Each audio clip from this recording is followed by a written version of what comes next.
Good afternoon, book lovers. Welcome back to another episode of 5 Minute Book Reviews. Today I am reviewing for you, as promised, Devotion by Adam Makos.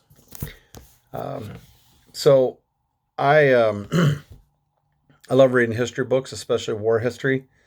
Up until now, unfortunately, I have the majority of my war history focus has been like World War II, World War One, a smattering of Civil War history, some ancient war history. But for some reason, my journeys have not always carried me into the realm of the great conflicts, in Korea or Vietnam, or frankly, even the Pacific theater of World War II.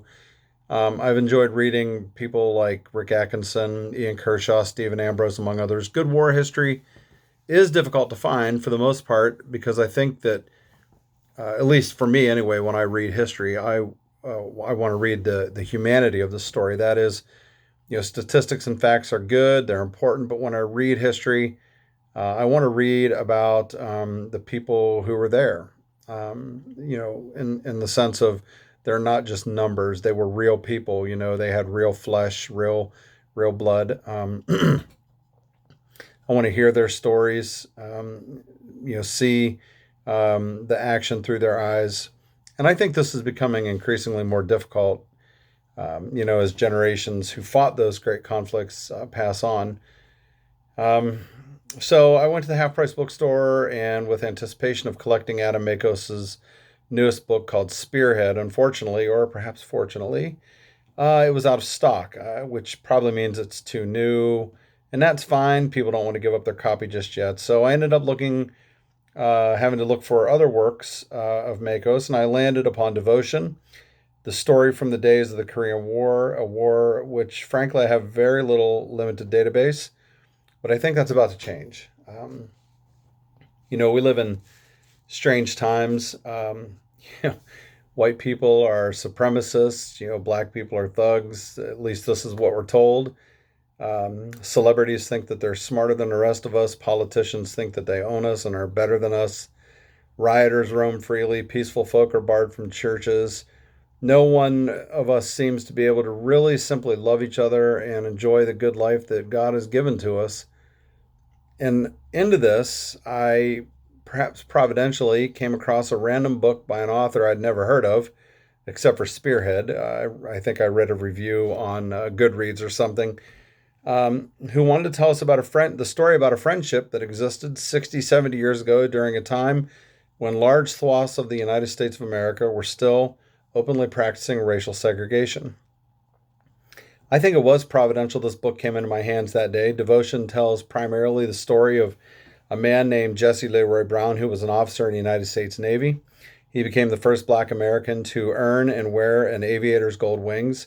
He was a naval aviator on the USS Late, I'm not sure exactly how to pronounce it, which was an aircraft carrier during the Korean War. And he flew an F-4U-4 Corsair in support of United States Marines who were doing ground war in Korea during that time.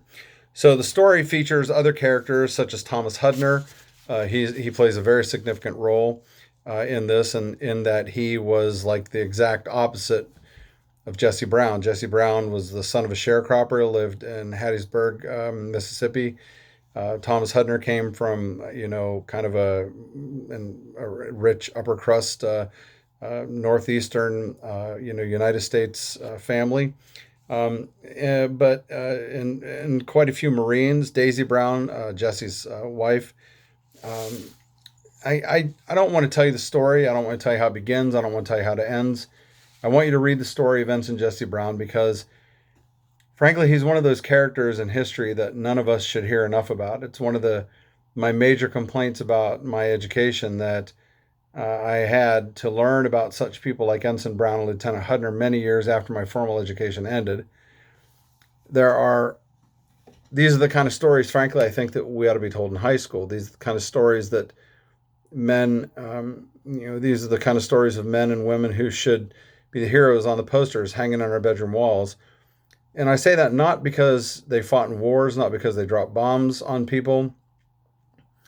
Uh, but because of what they represent, which is the best in all of us. You see, Brown grew up and lived in an America that most of us frankly just don't understand. He was hated precisely because of the color of his skin, very often verbally abused by people who just didn't like him because he was black. And yet he kept going, pursuing an education at the Ohio State University, pursuing getting his flight wings, getting married, you know, uh, flying in the war, landing on aircraft carriers, doing all of these things. And he overcame so much that many people in our own day and age, whether black or white, will never overcome because they just lack the intestinal fortitude to do so. But Jesse Brown was different. He overcame these things um, in a way that we just don't understand. He was loved and he loved. He was the kind of man who really, he's the kind of man that ought to have a national holiday named after him. Ensign Brown was a truly remarkable man. And as our author, Adam Makos, states, this is an American story.